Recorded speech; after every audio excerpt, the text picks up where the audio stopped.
Cette vidéo vous est présentée par la boutique universludo.ca. Rendons les jeux accessibles à tous.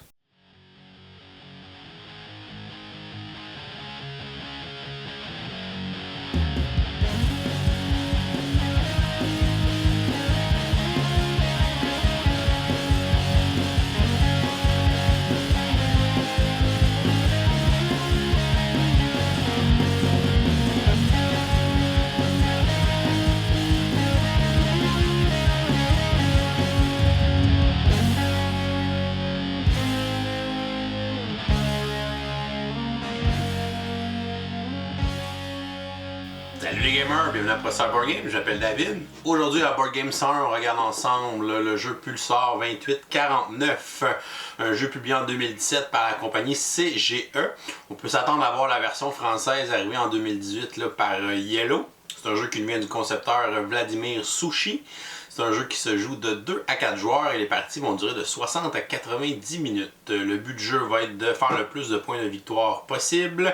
Et côté mécanique de jeu, on va avoir principalement un jeu de recrutement de dés où les joueurs vont recruter un après l'autre des dés dans la première phase de jeu. Et ensuite, on va passer à la phase d'action où on va dépenser les dés qu'on a choisis pour effectuer un paquet d'actions. Ça peut être de se promener avec notre vaisseau spatial sur la carte, découvrir des planètes, découvrir des pulsars. Ça peut être de construire des engins sur les pulsars qui vont générer des points. Donc on peut les activer aussi en dépensant des dés. On peut construire des espèces de satellites aussi qui vont nous donner des avantages quand on va les finir de construire, ou des avantages qui vont revenir à tous les tours. On peut aussi faire de la recherche technologique pour aller chercher des petits bonus. Bref, il y a beaucoup de choses qu'on peut faire avec les dés qu'on va recruter. On va avoir aussi du déplacement d'un point à un autre sur la carte. On va se promener avec notre vaisseau spatial là, pour découvrir des planètes et des pulsars aussi pour avoir d'autres façons de marquer des points. Alors, Pulsar 2849, je vous montre comment ça joue, puis ensuite je vous dis ce que j'en pense. On va y aller pour une mise en place à 3 joueurs. Premièrement, on va placer l'énorme plateau circulaire au centre de la table avec les dés au milieu. Donc pour une partie à 3 joueurs, on va utiliser 7 dés gris et 1 dé rouge. Sur chacun des endroits où il y a un petit soleil sur le plateau, on va placer une des tuiles de système planétaire face cachée. On va ensuite placer les différents plateaux en périphérie du plateau principal. On va avoir le plateau des dés en haut, sur lesquels on va placer les dés qu'on va recruter à chaque tour de jeu. On va avoir aussi la piste d'initiative et la piste d'ingénierie sur ce plateau. On a le plateau des gyrodines, où on va placer les jetons de gyrodine niveau 1, niveau 2 et niveau 3 aux bons endroits. On va placer les tuiles bonus de 7 points et 4 points en dessous pour chaque niveau de gyrodine. On a le plateau ici des modificateurs. On a des modificateurs plus ou moins 1 et les modificateurs plus 2 qu'on va placer à leurs endroits respectifs. On va se faire une réserve avec les cubes d'ingénierie à côté du plateau. Et on a les petits cartons qui représentent ici 4 cubes si jamais on manque de cubes. On va piocher 3 tuiles objectifs parmi les 6 dans le jeu. Les tuiles sont même recto-verso, donc on va choisir le côté que l'on souhaite. Et on va les placer à côté du plateau principal. On a notre jeton ici de médiane qu'on laisse à côté du plateau des dés. On a ensuite notre table de technologie qu'on va construire avec 3 plateaux, un après l'autre. Donc plateau 1, 2 et 3. On a le marqueur de tour qui va être placé vis-à-vis la première rangée du plateau de technologie. On va faire une pioche ici avec les tuiles bonus d'exploration qu'on va placer à côté du plateau. Et on va classer les tuiles de satellite émetteur en 3 piles selon la lettre indiquée dans le coin de chacune des tuiles. On a les tuiles A, les tuiles B et les tuiles C. On va mélanger chacun des paquets et ensuite on va placer les tuiles A par-dessus les tuiles B et les tuiles B par-dessus les tuiles C. Et on va révéler les 3 premières tuiles de satellite émetteur pour le premier tour de jeu. Pour le plateau des dés, il faut s'assurer d'être sur le bon côté du plateau. Donc ici, on a une partie à 3 joueurs. Il faut être du côté où est indiqué 3 joueurs. De l'autre côté, c'est pour les parties à 4 joueurs. Pour déterminer le premier joueur, on va prendre un jeton de vaisseau spatial de chaque couleur des joueurs. Et on va déterminer de façon aléatoire le premier joueur qu'on va placer en première position sur la piste d'initiative. Ensuite, le deuxième joueur en deuxième position. Et le troisième joueur en troisième position. Par la suite, on va prendre 2 marqueurs de couleur de chacun des joueurs pour les 2 pistes. Donc, on a la piste d'initiative ici vis-à-vis l'ordre d'initiative. Et on va se placer au milieu de la piste où il y a une petite ligne noire en ordre inverse d'initiative. Donc, le joueur jaune va être en dernier, le joueur vert au milieu et le joueur rouge sur le dessus de la pile. Et on va placer la même chose ici que la piste d'ingénierie. On va les placer dans le même ordre. Donc le premier joueur en dernier, le vert en deuxième et le rouge sur le dessus. Chacun des joueurs va recevoir une tuile de quartier général et il va devoir choisir un des deux côtés à utiliser pour la partie. Les quartiers généraux sont une règle optionnelle, mais je vous conseille de les intégrer dès votre première partie pour donner un petit peu plus d'options aux joueurs. Dans le fond, ce sont des actions que seul ce joueur-là va pouvoir prendre durant la partie. Donc, chacun des joueurs va pouvoir jouer sur son propre quartier général. On va aussi donner à chaque joueur une feuille d'aide-mémoire pour le fonctionnement d'une ronde de jeu. Et de l'autre côté, on a les bonus de points de victoire pour le décompte final, pour se rappeler qu'est-ce qui va donner des points. Chaque joueur va aussi recevoir à sa couleur 6 anneaux de pulsar, des petites rondelles marqueurs à sa couleur, un jeton de 100 points et 200 points qu'on va utiliser lorsqu'on aura fait le tour du plateau. On a aussi deux autres petits vaisseaux. En fait, on va en enlever un qu'on n'aura pas besoin dans la partie, qui est utilisé seulement dans les parties à 2 joueurs. Et le vaisseau restant va être placé sur le plateau et il va se promener durant la partie pour découvrir des planètes. Pour terminer la mise en place, chacun des joueurs va prendre une petite rondelle à sa couleur et va aller la placer sur le 0 de la piste de score. On remet aussi à chaque joueur en début de partie un petit jeton de modificateur plus ou moins 1 qu'on pourra utiliser en cours de partie pour modifier les résultats de nos dés. Et finalement, en ordre inverse de tour de jeu, les joueurs vont venir placer un petit vaisseau spatial sur un des endroits de départ du plateau. Donc le joueur rouge va le placer en premier, va le placer sur l'endroit qui est ici. Le joueur vert en deuxième pourrait commencer ici. Et le joueur jaune pourrait décider de commencer la partie ici. Une partie de Pulsar 28-49 se joue en 8 rondes de jeu et chacune des rondes de jeu va être divisée en 3 phases. Premièrement, on va avoir la phase de recrutement de dés où les joueurs choisiront chacun à tour de rôle 2 dés pour la ronde. Par la suite, on passe à la phase d'action dans laquelle les joueurs vont jouer un à tour de rôle et qu'ils vont dépenser leurs dés pour effectuer des actions. Et par la suite, on passe à la troisième phase, qui est la phase de production, où les joueurs vont générer des points selon ce qu'ils ont fait et où on va aussi changer l'ordre d'initiative pour la prochaine ronde. À la fin des 8 rondes de jeu, on va passer au décompte final et le joueur qui aura le plus de points sera le vainqueur. La première phase de chacune des rondes est la phase de recrutement de dés. Le premier joueur va alors prendre les 7 dés gris et va les lancer. Et ensuite, on va les placer dans les cases selon les résultats obtenus sur le plateau des dés. Donc 3 ici, 6 ici, 2, 4 et 1. Une fois les dés placés sur le plateau, on va prendre le jeton de médiane et on va aller le placer à l'endroit médian pour qu'il y ait le même nombre de dés de chaque côté. Comme on a 7 dés, il faudrait qu'il y ait 3 dés de chaque côté.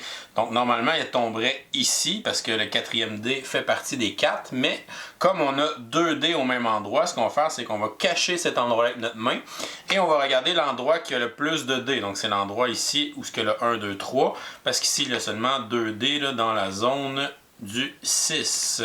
On va alors placer le jeton de médiane sur l'endroit à côté ici. Donc la médiane va être entre deux résultats pour cette ronde-là.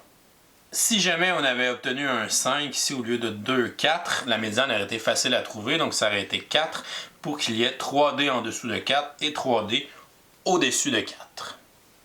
Une fois la médiane trouvée, les joueurs vont recruter des dés un après l'autre selon l'ordre d'initiative, en débutant par le premier joueur. Donc le joueur jaune va prendre un des 7 dés disponibles et va devoir avancer ou reculer ses marqueurs sur les deux pistes selon le résultat du dé qu'il choisit. S'il choisit un dé qui est inférieur à la médiane, il va avancer sur une des pistes, soit la piste d'ingénierie ou la piste d'initiative. S'il prend un dé qui est supérieur à la médiane, il devra reculer sur une des deux pistes. Et s'il choisit le 4 qui est directement sur la médiane, ses marqueurs ne bougeront pas. Le joueur jaune pourrait donc décider d'aller chercher un 6 et de reculer son marqueur ici sur la piste d'ingénierie. Ensuite, on passerait au joueur vert qui est deuxième dans l'ordre d'initiative. Le joueur vert pourrait décider de prendre le 4. À ce moment-là, il ne bouge pas ses marqueurs. On passe ensuite au joueur rouge qui pourrait décider de prendre le 3. À ce moment-là, il va avancer un de ses marqueurs sur une des deux pistes. Ensuite, pour le deuxième dé qu'on va recruter, on y va en ordre inverse. Donc le joueur rouge va recruter à nouveau son deuxième dé.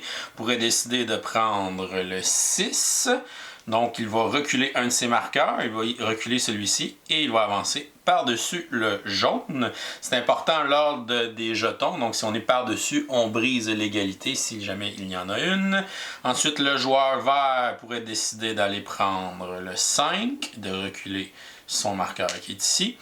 Et le joueur jaune, pour terminer, pourrait décider de venir chercher le 2 et d'avancer un de ses marqueurs. Donc ici, il pourrait avancer par-dessus le rouge sur la piste d'initiative. On passe ensuite à la phase d'action et on va y aller en ordre de tour de jeu. Donc le joueur jaune va jouer sa phase d'action, le joueur vert va jouer sa phase d'action et finalement notre joueur rouge va jouer sa phase d'action en dernier. Et dans sa phase d'action, il devra dépenser les 2 dés qu'il vient de recruter pour effectuer différentes actions. Avant de dépenser un dé pour effectuer une action, le joueur peut utiliser des jetons plus ou moins 1 s'il en a en sa possession, ou bien des jetons de plus 2 pour modifier la valeur des dés avant d'activer les actions. Parce que les actions sont très spécifiques et demandent d'avoir un résultat qui est très spécifique sur le dé. Par exemple, ici sur mon plateau de quartier général, si je veux faire l'action qui est ici, je dois obligatoirement dépenser un 3. Si je veux faire l'action qui est ici, je dois obligatoirement dépenser un 2, etc. Alors si je veux faire l'action qui est ici, ben, je pourrais prendre mon 3 et je pourrais descendre en 2 pour pouvoir effectuer l'action qui est ici là, pour répondre aux différentes restrictions. On ne peut pas combiner les jetons plus ou moins 1 et les jetons plus 2. On peut seulement utiliser un jeton par dé et on pourrait dépasser le dé. Donc on pourrait augmenter le dé à 7 ou 8 pour avoir une action de déplacement par exemple qui est supérieure. Regardons maintenant les différentes actions qu'on peut effectuer avec nos dés et les bénéfices qu'ils vont nous rapporter. Premièrement, on peut dépenser des dés pour s'acheter des petits jetons de modificateur plus ou moins 1 ou des jetons de modificateur plus 2. Si je veux un modificateur plus ou moins 1, je dois dépenser un 1 ou un 2 sur le dé. Et si je veux un modificateur plus 2, je dois obligatoirement dépenser un dé de valeur 2. Une des actions les plus importantes est l'action de déplacement pour déplacer notre vaisseau spatial sur le plateau pour explorer des planètes ou découvrir des pulsars, qui sont des moyens de faire beaucoup de points et d'obtenir beaucoup de bonus pendant la partie. Le joueur doit donc dépenser un de ses dés. Donc si mon joueur rouge pourrait décider de dépenser son 6, et il pourrait décider d'augmenter la valeur de son 6 avec son jeton ici et l'augmenter en 7. Son jeton sera donc défaussé. J'ai donc un déplacement de 7. Le vaisseau est obligatoirement obligé de faire un déplacement de 7. Je ne peux pas me déplacer de moins de 7.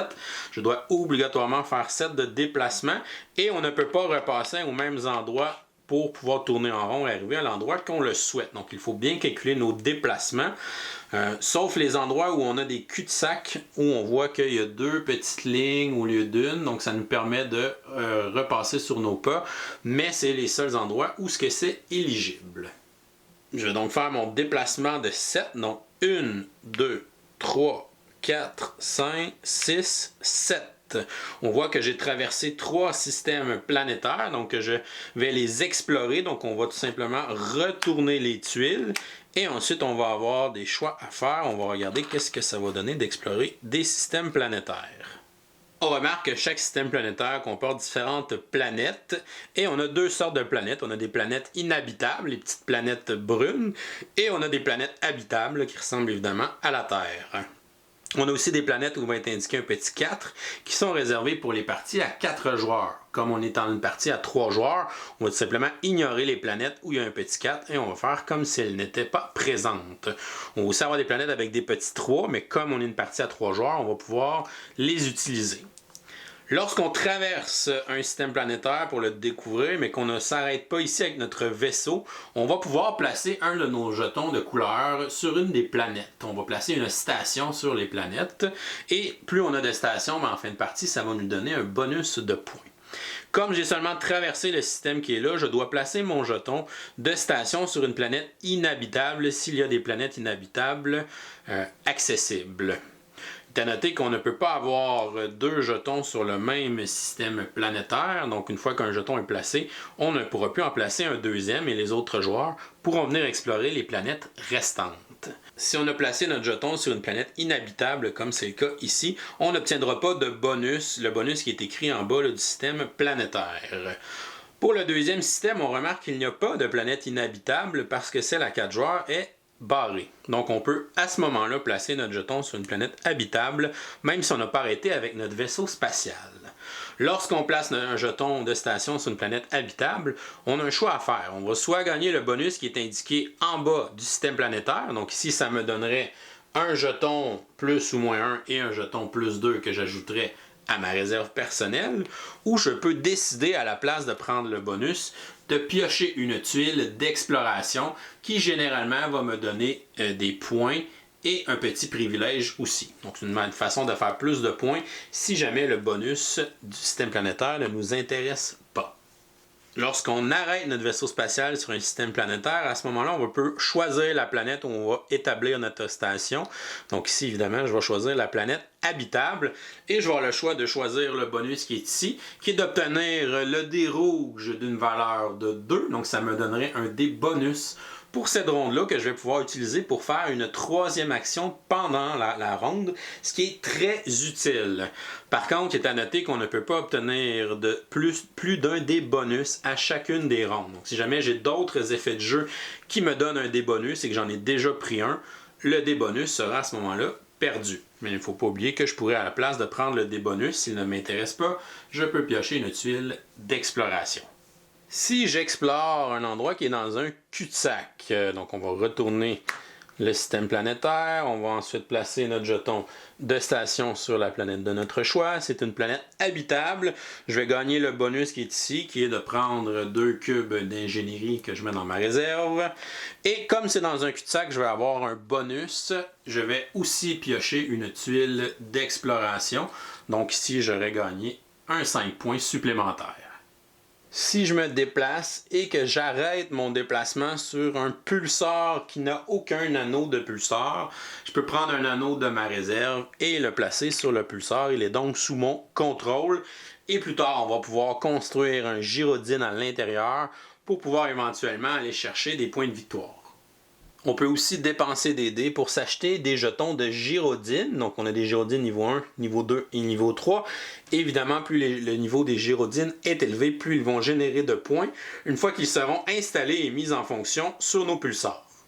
Pour acheter un gyrodine niveau 1, je dois utiliser un dé d'une valeur 1. Pour acheter un jeton de gyrodine niveau 2, je dois dépenser un dé d'une valeur 2. Et pour acheter un gyrodine niveau 3, je dois dépenser un dé avec une valeur de 4. Lorsque j'achète le jeton de gyrodine, je vais le placer dans ma zone personnelle. Lorsque j'achète des jetons de gyrodine, je peux, si j'ai des pulsars qui ont mes anneaux autour, je peux aller placer les gyrodines dans les anneaux de pulsars pour les mettre en construction. Ils ne génèrent pas encore de points, il faut les activer. Pour activer un gyrodine, on doit tout simplement dépenser un dé de la valeur indiquée sur le jeton. On peut le faire dans le même tour qu'on l'a placé ou dans un tour suivant. Donc ici, pour activer mon gyrodine niveau 3, je dois dépenser un dé d'une valeur 6. Lorsque j'aurai dépensé mon dé, je vais tout simplement retourner le jeton de l'autre côté pour dire qu'il est activé. Et à ce moment-là, à chacune des phases de production dans la fin de la ronde, il va me générer des points. Il va me générer 3 points plus le bonus de la ronde en cours. Ici, pour activer mon gyrodine de niveau 2, je dois dépenser un dé d'une valeur 5. Et lorsque ça sera fait, encore une fois, on retourne le jeton et le gyrodine est en marche et va se mettre à générer des points. Si un joueur a sur le plateau 2 gyrodines du même niveau, qu'elles soient en construction ou déjà activées, il va pouvoir prendre la tuile bonus ici qui donne 7 points. Et si un autre joueur réussit à faire le même objectif, va pouvoir prendre la tuile de 4 points. Il est à noter qu'un joueur pourrait prendre les 2 tuiles s'il est le premier à placer 4 gyrodines du même niveau et que personne d'autre n'a réussi à en placer 2 du même niveau. À ce moment-là, il aura les 11 points bonus. On peut aussi dépenser nos dés pour construire des satellites émetteurs ou commencer à les construire quand ça prend plus qu'un dé pour les construire, pour générer des bonus, des points généralement lorsqu'on va les construire, et on va aussi avoir des bonus récurrents qui vont se refaire à chacune des phases de production à la fin des rondes lorsque le satellite émetteur sera construit. Par exemple, si un joueur dépense un 6, il pourrait venir prendre le satellite ici avec son 6 et le placer dans sa zone de jeu. Comme le joueur a dépensé son 6 pour réserver la tuile de satellite émetteur, il va placer un de ses marqueurs sur le 6 pour dire qu'il a déjà dépensé cette ressource-là. Par contre, le satellite n'est pas terminé tant qu'on n'aura pas dépensé un 5 qu'on peut dépenser dans la même ronde ou dans une ronde ultérieure. Lorsque le joueur va venir dépenser un 5 plus tard dans la partie, à ce moment-là, il va construire son satellite émetteur, il va tout simplement le retourner de côté, va marquer les 10 points qui sont inscrits ici et on va le mettre de l'autre côté. Et on va voir qu'il y a un bonus récurrent qui va se générer dans les phases de production là, à la fin de chacune des rondes. On remarque aussi qu'il y a des endroits où il y a des demi-dés. Donc si on colle plusieurs satellites émetteurs, on peut réussir à se générer des dés bonus. Par exemple, si je dépensais un 5 pour prendre ce satellite-là, qui prend seulement un dé, donc je vais le construire automatiquement lorsque je vais dépenser mon 5, et là je pourrais décider de venir le coller d'un côté ou de l'autre de mon satellite déjà construit. Je peux le placer aussi à l'envers, il n'y a pas de problème. Donc je pourrais le placer ici tout simplement, et là je viens de former un 6 rouge, donc ça me donnerait, dans le tour où je vais venir former le dé, ça va me donner un 6 rouge en dés bonus que je vais pouvoir utiliser dans cette ronde. On se rappelle qu'on ne peut pas avoir plusieurs dés bonus dans la même ronde, donc il faut bien timer ces choses pour ne pas perdre évidemment le dé bonus qu'on formerait là, en collant 2 satellites émetteurs. Un joueur peut aussi dépenser des dés pour venir faire les actions qui sont sur sa tuile de quartier général. Les actions se font de façon pyramidale, ça veut dire qu'on doit faire les actions du bas avant d'aller faire les actions du haut. Évidemment, pour faire la dernière action, on devra avoir rempli toutes les autres actions. Chacune des actions du quartier général est disponible seulement une fois pendant la partie. Donc lorsqu'elle sera utilisée, donc si ici je dépensais un 3 pour faire l'action qui est ici, je vais placer un petit marqueur pour me rappeler que j'ai déjà utilisé cette action-là, qui me donne un gyrodine de la force de mon choix et une tuile d'exploration bonus. Si je viens faire l'action qui est ici en dépensant un 2, je vais gagner un modificateur plus ou moins 1 et un modificateur plus 2 que je vais placer dans ma réserve personnelle. Lorsque j'aurai fait ces deux actions-là, là, je pourrais aller dépenser un 1 pour aller faire l'action du dessus qui me donne 2 points de victoire et un modificateur de plus 2. On retrouve aussi sur l'étude de quartier général les icônes avec les couleurs des chemins sur le plateau qui nous permettent de faire des points en se promenant sur le plateau sur des cases de ces couleurs-là. On appelle ça les gate runs. Donc si je dépensais un 5 ici, je vais placer un de mes marqueurs, je vais marquer 4 points et je vais avoir accès à une gate run dans le orange qui donne 2 points par case orange que je vais faire dans mon déplacement. Là, on n'est pas obligé de faire la gate run au moment où on va activer l'action, on peut la faire n'importe quand, plus tard dans la partie. Lorsqu'on va effectuer la gate run, on va tout simplement mettre un jeton dessus pour se dire que nous l'avons utilisé. Par exemple, si mon vaisseau est ici et que j'ai un déplacement de 5, donc je dépense un dé avec une valeur de 5, je vais me déplacer de 1, 2, 3, 4, 5 cases. Je compte le nombre de cases oranges que je viens de faire. 1, 2, 3, 4 cases oranges. Comme j'avais une gate run qui donnait 2 points par case, je viens de scorer 8 points en utilisant ma gate run orange. Et je vais continuer par la suite à faire mon exploration. Je vais aller placer un de mes marqueurs ici et gagner un gyrodine de valeur 1 ou 2. Ou une tuile d'exploration bonus. Si je réussis à faire toutes les actions de mon plateau de quartier général et que je débloque la gate run du haut qui donne 5 points par case, et ce n'est pas les 3 couleurs en fait, c'est qu'on va choisir une des 3 couleurs pour faire la gate run et ça va donner 5 points par case de cette couleur-là dans notre déplacement. On peut aussi dépenser des dés pour aller faire de la recherche technologique sur le plateau de technologie. On a aussi le marqueur de ronde sur le plateau de technologie, c'est-à-dire qu'on a accès seulement aux technologies qui sont vis-à-vis le marqueur ou en dessous du marqueur. Alors, dans la première ronde, on a seulement accès aux 3 premières technologies. Dans la deuxième ronde, on va avoir accès aux 3 de la deuxième rangée et les 3 premières sont encore disponibles. Et ainsi de suite, plus le marqueur va monter, plus on va avancer dans la partie, plus on va avoir accès à un nombre de technologies qui est grand. On a différentes catégories de technologies. On a celles qui sont bleues foncées, qui seront des bonus passifs pour le reste de la partie, qui sont très puissantes. C'est pour ça qu'elles sont dans le bas, pour aller les chercher en début de partie, essayer d'en bénéficier le plus possible. On a les technologies qui sont bleues pâles et qui sont des bonus immédiats qu'on va faire lorsqu'on va aller rechercher cette technologie. On a les technologie verte foncée ici, qui sont des bonus à la fin de chacune des rondes, qui vont se faire dans la phase de production.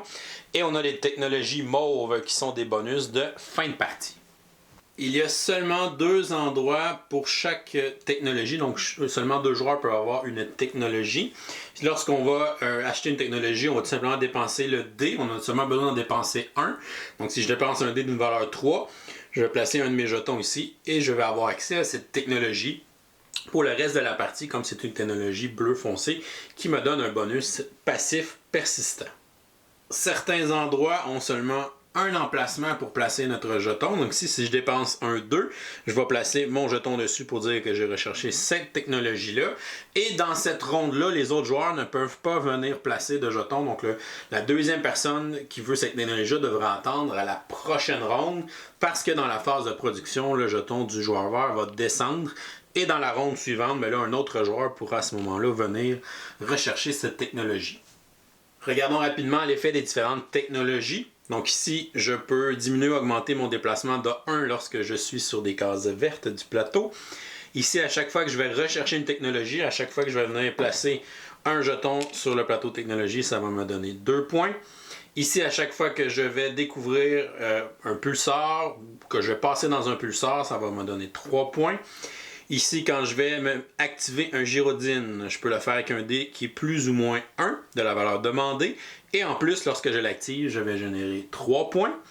Ici, lorsque je vais rechercher cette technologie-là, je vais gagner un pulsar qui est tout seul en plein milieu du plateau, qui n'a aucun chemin pour aller dessus. Donc, je vais placer mon anneau et je vais gagner un gyrodine du niveau de mon choix.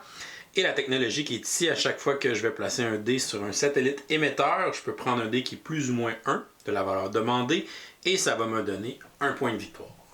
Si je vais rechercher la technologie qui est là, je vais reprendre mon dé gris mais d'une valeur de 2 et je vais en plus gagner un dé bonus rouge. Donc le dé gris n'est pas considéré comme un dé bonus.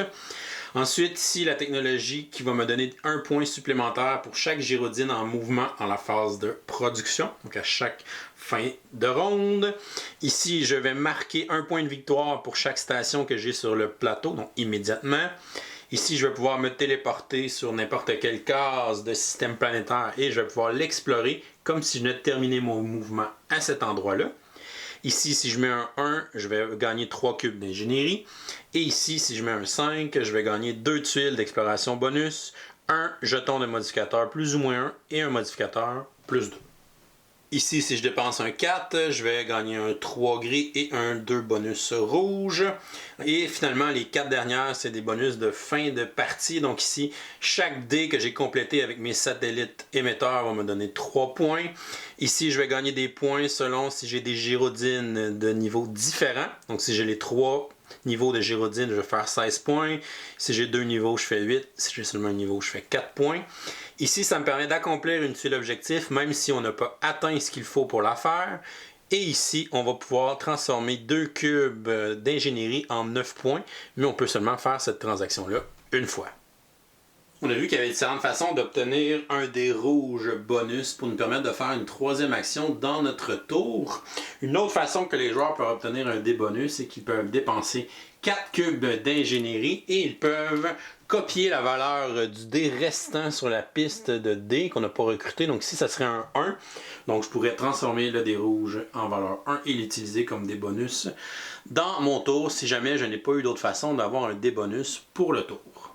Lorsque chacun des joueurs a terminé sa phase d'action, on passe à la phase de production.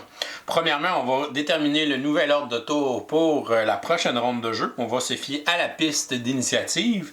Donc ici, le premier joueur serait toujours le joueur jaune, suivi du joueur rouge. Donc le joueur rouge tombe en deuxième position et le joueur vert va jouer en dernier dans la prochaine ronde.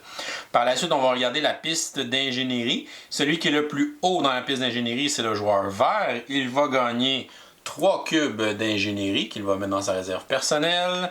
Et le joueur en deuxième position, et qui serait le joueur rouge présentement, va gagner 2 cubes d'ingénierie qu'il va racheter dans sa réserve.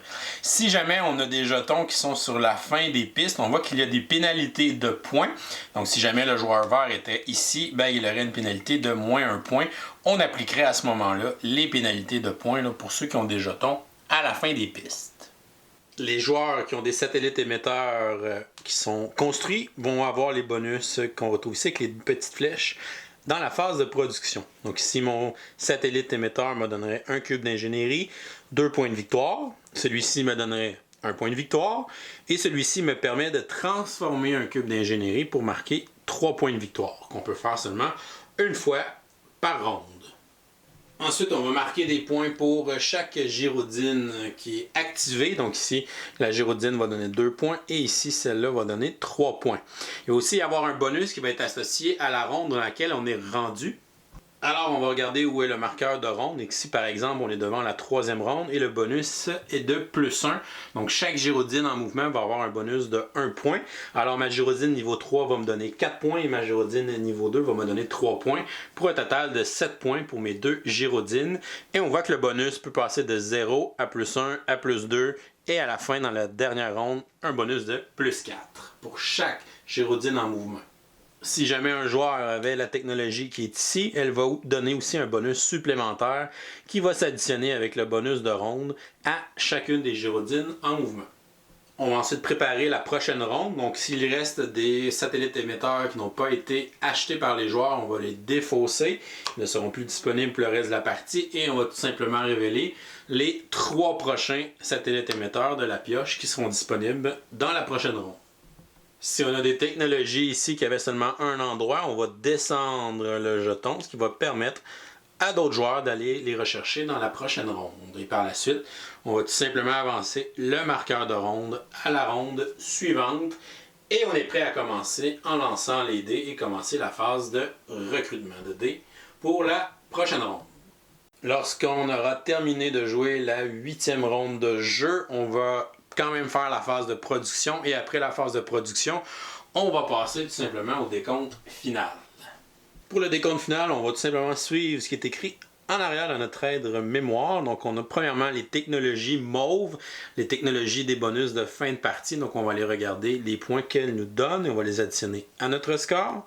Par la suite, on va aller voir les tuiles d'objectifs. Ici, on avait les 3 tuiles d'objectifs suivantes dans notre partie. C'est-à-dire ici de réussir à explorer 9 systèmes planétaires, donc d'avoir 9 stations sur le plateau. Si c'est réussi, ça va nous donner 3 points. Si on l'a réussi, on peut par la suite dépenser 3 cubes d'ingénierie pour faire un autre 3 points. Et ensuite, si je dépense ces 3 cubes-là, je peux en dépenser un autre pour faire un autre 3 points. Donc la tuile peut me donner un total de 9 points si je dépense 4 cubes d'ingénierie. Le deuxième objectif était d'avoir 5 technologies. Donc, les joueurs qui ont réussi à avoir 5 technologies vont avoir 6 points bonus. Par la suite, on peut dépenser 4 cubes pour faire un autre 6 points. Et par la suite, un autre cube pour faire un 6 points supplémentaire. On peut donc faire 18 points avec cet objectif. Dernier objectif, c'est d'avoir des gyrodines de valeurs différentes. 2 valeurs différentes sur le plateau qui sont activées. Donc, soit 1, 2, 2, 3, 3, 1. Ça va donner 5 points de victoire. Par la suite, je peux dépenser 3 cubes pour faire un autre 5 points et 2 autres cubes pour faire un troisième 5 points. Je peux faire un total de 15 points avec cet objectif.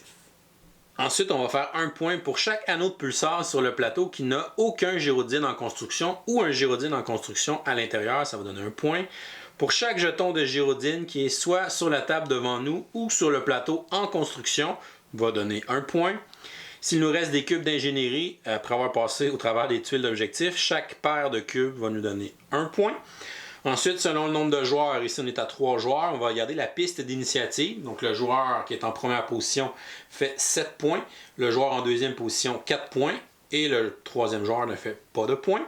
Et finalement, on a nos bonus d'exploration pour le nombre de stations qu'on a réussi à placer sur le plateau. Donc, on va regarder combien on en a placé. Si par exemple, j'ai placé 10 stations, ça me donne 30 points bonus pour l'exploration. Si jamais on en explore plus que 13, donc 13, ça donne 50 points. Et chaque station supplémentaire va donner 3 points bonus. On va cumuler tout ça ensemble pour faire notre score. Évidemment, celui qui a le plus haut score sera le vainqueur. Celui qui a l'industrie de l'énergie des pulsars la plus prolifique. Si jamais on a une égalité, ça sera la piste d'initiative qui va déterminer qui va l'emporter. Donc c'est quand même important de finir premier joueur dans ce jeu. Et voilà, c'est comme ça qu'on joue à Pulsar 2849. Je vous reviens avec mon opinion personnelle. Qu'est-ce que je pense de Pulsar 2849? Premièrement, j'aime beaucoup le visuel du jeu. Il y en a beaucoup qui disaient que le jeu était pas très beau. Moi, je trouve que ça fait vraiment... le thème spatial, on le ressent, c'est vraiment beau. C'est aussi espacé. On représente des systèmes solaires, des galaxies, tout ça. Donc, le plateau est très, très espacé. Il y a beaucoup de vide. Mais je pense que ça représente quand même bien ce qu'est l'espace. Puis ça permet d'avoir un plateau aussi que c'est pas tout pogné ensemble, puis que bon, les symboles sont tout petits, puis etc. Fait que je pense qu'ils ont fait des bons choix au niveau du visuel du jeu. Le jeu est très dégagé, donc les plateaux, tout est gros, tous les symboles aussi, c'est bien fait, c'est gros. Les plateaux sont très fonctionnels. Puis je trouve ça beau aussi de la façon qu'ils s'emboîtent tout sur le plateau central. Donc tout est vraiment autour de ce plateau-là. Le jeu est immense, ça prend beaucoup de place sur votre table. Donc assurez-vous d'avoir une grande table si vous voulez jouer à Pulsar 2849. Ce que j'aime beaucoup dans les jeux où il y a justement du recrutement de dés ou du placement de dés, c'est qu'on veut pas trop qu'il y ait de hasard dans le jeu, parce qu'on veut quand même que ça reste un jeu de stratégie. Fait qu'on veut pas trop donner l'avantage à des dés qui sont trop hauts, parce que généralement ils nous permettent de faire des meilleures actions versus les dés qui sont bas. Comme c'est du recrutement, ben là on a le choix. On peut aller chercher un dé qui est haut, on peut aller chercher un dé qui est bas. Puis j'aime beaucoup la gamique qu'ils ont faite avec les pistes d'initiative, les pistes d'ingénierie, le fait que si je prends un dé haut, je vais avoir accès à une bonne action, mais il faut que je me descende sur une de ces pistes-là, je vais perdre un avantage, soit que je vais perdre l'avantage d'être le premier, ou soit que je vais perdre l'avantage d'avoir des petits cubes d'ingénierie qui peuvent quand même donner beaucoup de points, parce qu'on peut premièrement s'en servir pour faire des dés rouges, des dés supplémentaires, des dés bonus. Ça me permet de faire une action de plus dans ce jeu-là, ça fait une grosse différence. Les tours qu'on réussit justement à avoir un dé bonus versus les tours où on n'a pas de dé bonus. Fait que c'est très important ces petits cubes-là, puis c'est aussi une façon de faire beaucoup de points à la fin de la partie.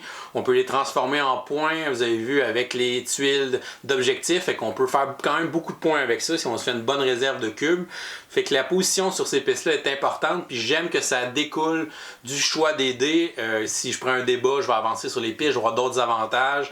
Si je prends un dé haut, ben, je vais avoir accès à des meilleures actions, je vais pouvoir me déplacer beaucoup, mais je vais devoir perdre l'avantage sur ces pistes-là. Fait que ça, je pense que c'est vraiment bien pensé. J'adore ce petit aspect-là dans le jeu.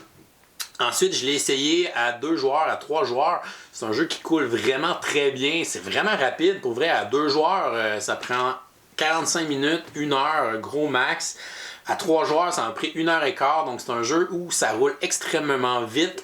Parce que dans le fond, on fait la phase de recrutement. C'est pas très long non plus de choisir nos dés, se déplacer sur les pistes. Et après, on joue à tour de rôle. OK, ben je joue mes 2 dés. J'ai 2 dés, mais je fais mes 2 dés, mes 2 actions. Mon tour est fini. Tu fais tes 2 actions, il fait ses 2 actions. Paf, la ronde est finie déjà. Donc, c'est quand même assez rapide pour le laps de temps que ça dure. Donc, c'est vraiment cool pour ça. Un autre point fort dans ce jeu, c'est la rejouabilité. Donc tantôt, je vous ai montré, vous avez vu les pistes de technologie. En fait, les pistes de technologie, il y en a 2. Donc 2 pistes de 3 tuiles, sont recto-verso. On peut aussi les mélanger les unes avec les autres pour avoir des résultats totalement différents, des parties totalement différentes avec des nouvelles technologies. On a un super aide-mémoire aussi pour les technologies. Donc les 4 arbres de technologie, on a un aide-mémoire très accessible. On a aussi les tuiles d'objectifs, il y en a 6 dans le jeu, sont recto-verso. Fait que ça aussi, on en met 3 sur les 12 en fait. Fait que ça fait quand même des parties qui peuvent être différentes. Un petit mot sur le livret d'instruction aussi que j'aime beaucoup. Donc, c'est bien écrit, c'est espacé. On a des super belles images à l'intérieur aussi. Donc, ça vient chercher un petit peu le prof de science, ces images-là sur des galaxies, des étoiles et des constellations, des choses comme ça. Donc, c'est très, très beau. Donc, vraiment super comme jeu. Point négatif, j'en ai pas trouvé beaucoup. Son plus gros point négatif, c'est, je pense, le placement. Donc, il y a quand même beaucoup de composantes, beaucoup de petits jetons, beaucoup de petites affaires à placer là, une petite pile de jetons là. Donc, beaucoup de temps de placement là, pour le jeu. Donc, c'est un tout petit point négatif. Ça prend quand même beaucoup de place sur une table, si on peut dire que c'est un point négatif. Et c'est un jeu qui peut être un petit peu intimidant la première partie parce qu'il y a beaucoup de stratégies différentes. On a seulement 2 dés par ronde, donc on sait pas trop. Ok, ben là j'ai dépense, je vais aller faire telle affaire. Ah oui, mais telle affaire pourrait être le super payant aussi. Ah, puis je voudrais faire ça aussi. Fait qu'on dirait qu'on manque d'action pour pouvoir tout faire. Donc il faut vraiment faire des choix qui des fois sont déchirants. Mais les stratégies sont quand même assez payantes. J'ai adoré ce jeu, donc Pulsar 2849. J'adore les jeux qui justement prennent des dés et nous amènent soit des recrutements de dés, des placements de dés. C'est des jeux que j'aime bien. J'aime bien qu'ils gardent cette composante-là de hasard dans les dés, donc que le résultat du dé est important puis qu'il peut avoir une influence, qui peut me donner un avantage ou un bénéfice selon si je le prends aussi. Fait que je pense que le jeu réussit vraiment bien à ce niveau-là. Les parties que j'ai jouées ont quand même été assez serrées. Pour un jeu où on finit autour de 200 points, c'est assez étonnant qu'on avait des fois moins de 10 points d'écart entre les joueurs. Donc vraiment très serré, avec des stratégies totalement différentes. Donc je vais lui donner une note de A, un excellent jeu de recrutement de dés, excellent jeu de salade de points, où on essaie de faire des points un peu partout. C'est le fun aussi, on a un petit aspect engine building parce qu'il y a beaucoup de parties, beaucoup de choses qui vont générer des points à chaque ronde. Fait que plus je vais partir ces choses-là de bonne heure, plus ça va me donner de points à la longue. Donc, c'est des choses qui sont importantes à penser. Donc, vraiment le fun si vous aimez les jeux de stratégie, si vous aimez les jeux de science-fiction. Je pense que c'est vraiment un très beau succès. Il va arriver en français chez Yellow dans quelques semaines, si je ne me trompe pas, donc bientôt. Donc, si jamais vous aimez mieux l'avoir en français, en fait, c'est juste le livret d'instruction qui va être en français, puis les résumés des technologies, parce que sinon, comme vous avez vu, il n'y a aucun texte et c'est des très très beaux symboles, très faciles à comprendre, qui sont sur tous les éléments là, du plateau et des petits plateaux alentours. Alors, Pulsar 2849, allez essayer ça si jamais vous n'avez pas encore eu la chance. Et voilà, c'est tout pour aujourd'hui. Si vous n'êtes pas encore abonné à notre chaîne, vous pouvez cliquer sur notre petit bonhomme ici dans le coin pour vous abonner. Sinon, vous pouvez nous suivre sur Facebook, Twitter ou Instagram, Professeur Board Game. Venez nous visiter sur passionboardgames.com. Vous pouvez aussi nous supporter sur notre campagne Patreon. Et vous pourrez aussi retrouver cette vidéo sur jeudesclics.com. Je vous souhaite une excellente fin de journée et continuez de gamer.